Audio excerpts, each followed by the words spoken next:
Hi friends, welcome to my YouTube channel. সকল দর্শক বন্ধুকে আবারও স্বাগতম জানাচ্ছি আমার ইউটিউব চ্যানেলে। আর যারা নতুন বন্ধু তাদেরকে আমন্ত্রণ জানাচ্ছি চ্যানেলটি সাবস্ক্রাইব করে পাশে থাকার জন্য। Here I am requesting to my all of new viewers and friends, please subscribe my YouTube channel and stay connected. And if you guys are enjoying my cooking video of any of birds, so please don't hesitate to give a like and share with your near and dear ones. আমার রান্না ভিডিওটি যদি কোনো অংশ আপনাদের ভালো লেগে থাকে সেক্ষেত্রে বিনীত অনুরোধ জানাচ্ছি ভিডিওটি লাইক এবং শেয়ার করে পাশে থাকার জন্য।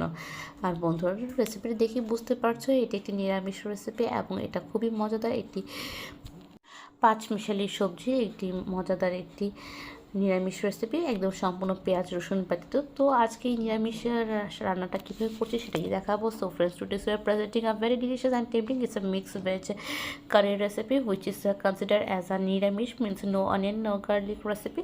So I hope this video recipe will give you better insights, and please let us know your valuable comments in our comment section, because your each and every comments always motivate us to post something different and unique recipe towards you. তো বন্ধুরা, রেসিপিটি কেমন লাগলো অবশ্যই জানাবেন, কারণ আপনাদের মন্তব্যগুলো সবসময় আমাদের উৎসাহের এবং প্রেরণার কারণ হয়ে থাকে। আমরা সবসময় পড়ে থাকি, অনেক সময় রিপ্লাই দিতে লেট হয়ে যায়, বাট সবসময় পড়ি এবং ভালো লাগে, এবং এগুলোর প্রেরণাতে আমরা সবসময় আপনাদের সামনে অনেক কষ্টের মধ্যেও অনেক প্রবলেমের মধ্যেও আমরা রেসিপিগুলো আপনাদের সামনে প্রেজেন্ট করি। তো প্লিজ পাশে থাকবেন। তো আর কথা না বলে চলুন তাহলে শুরু করি। তো প্রথমে উপকরণ হিসেবে নিয়েছি সয়াবিন, নিয়ে নিচ্ছি বেগুন, নিয়ে নিচ্ছি টমেটো, নিয়ে নিচ্ছি সিম, নিয়ে নিচ্ছি এখানে আলু এবং লাউ তরকারি। এখানে লাউর ডাঁটা নিচ্ছি আর নিচ্ছি লাউয়ের পাতা। তো এটা হলো 5 রকম সবজি, 1 2 3 4 5। তো 5 রকমের সবজি দিয়ে মজাদার একটি পাঁচমিশালি সবজির একটি রেসিপি। পাঁচমিশালি সবজিও হয় এবং পাঁচমিশালি শাকও হয়, এটা সবজির রেসিপি। তো সবজির চচ্চড়িটা কেমন হচ্ছে দেখে নিচ্ছি। তো আমরা চলে যাচ্ছি পরবর্তী মিক্সচারে। আমরা একটা মশলা তৈরি করব। সেখানে নিয়ে নিচ্ছি লাল মরিচের গুঁড়ো 1/4 টেবিল স্পুন, নিয়ে নিচ্ছি সামান্য জিরা এবং সামান্য ধনিয়ার গুঁড়ো, এটা 1/4 টেবিল স্পুন জিরা এবং 1/4 টেবিল স্পুন ধনিয়ার গুঁড়ো নিয়ে নিচ্ছি সামান্য হলুদের গুঁড়ো।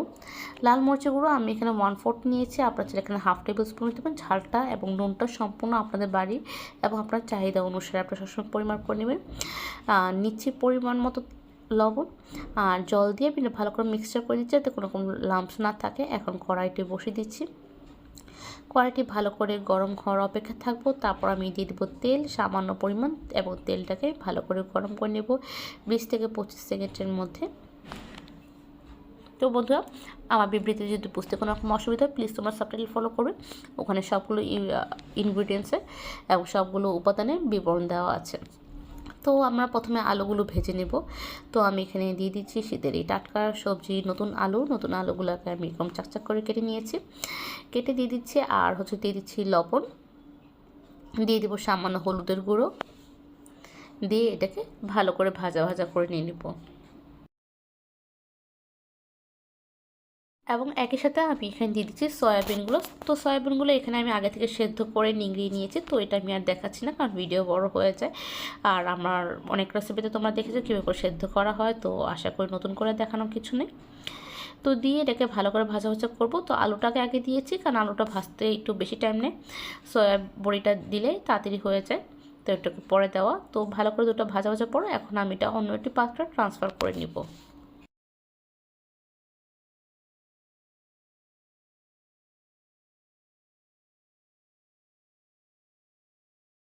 এখন দিয়ে দিব সামান্য পরিমাণ তেল,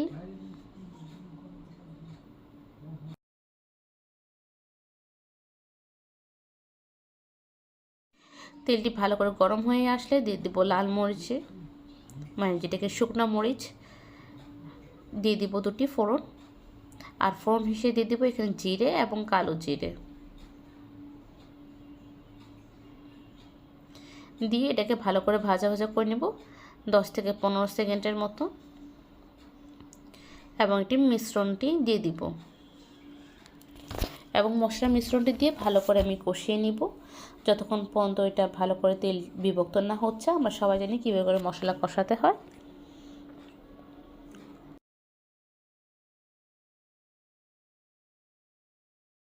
তো এই পর্যায়ে দেখতে পাচ্ছি অনেকটা কষানো হয়ে গিয়েছে, তেলটা বিভক্ত হয়ে গিয়েছে। তো এই পর্যায়ে দিয়ে দিব একটি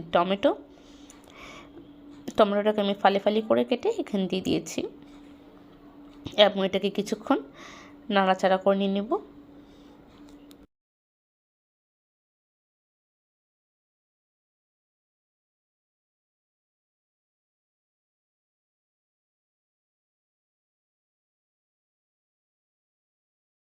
তো এভাবে 1 থেকে 2 মিনিট টমেটোটাকে ভালো করে কষানোর পর আমি এক পর্যায়ে দিয়ে দিব বেগুন, সিম এবং ডাঁটাগুলো। দিয়ে আমি মশলার সাথে সাথে ভালো করে মিশ্রণ করে নিব।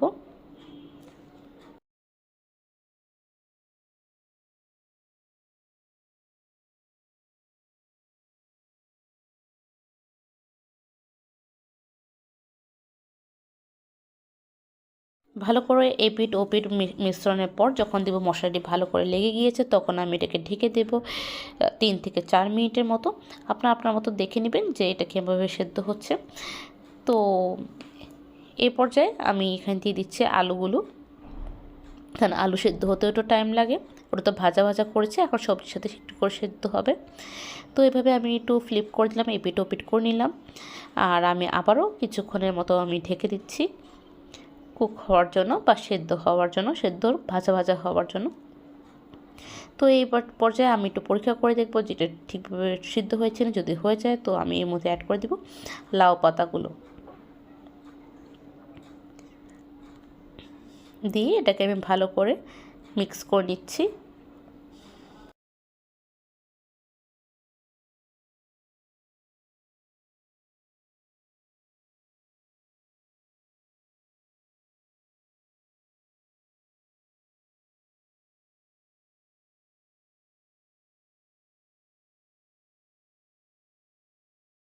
এভাবে ভালো করে মিক্স করে নিব।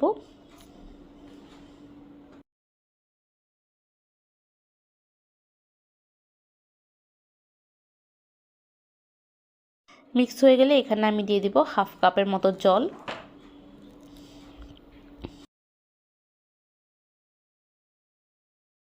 দিয়ে আমি আরও কিছু 2 থেকে 3 মিনিটের মতো ঢেকে দেব।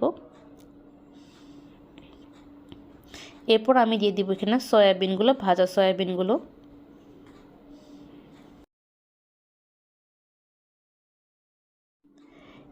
এমন পর্যায়ে আমি দিয়ে দেব চেরা কাঁচা লঙ্কা, মানে কাঁচা লঙ্কাটা ফালি ফালি করে দিয়ে দিচ্ছি।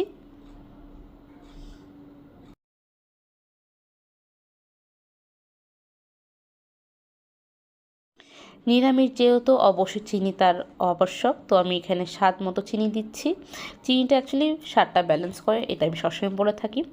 নিরামিষ খাবার একটু সামান্য চিনি পড়বে, একটু সামান্য ঘি পড়বে, এতেই হচ্ছে নিরামিষের এন্ডিং। তো এটা সবসময় আপনারা মাথায় রাখবেন। তো এভাবে করে ঝটপটভাবে রেডি হয়ে যাচ্ছে আমাদের অনেক মজাদার 5 মিশালি সবজি চচ্চড়ি রেসিপি। তো আশা করি রেসিপিটি ভালো লেগেছে।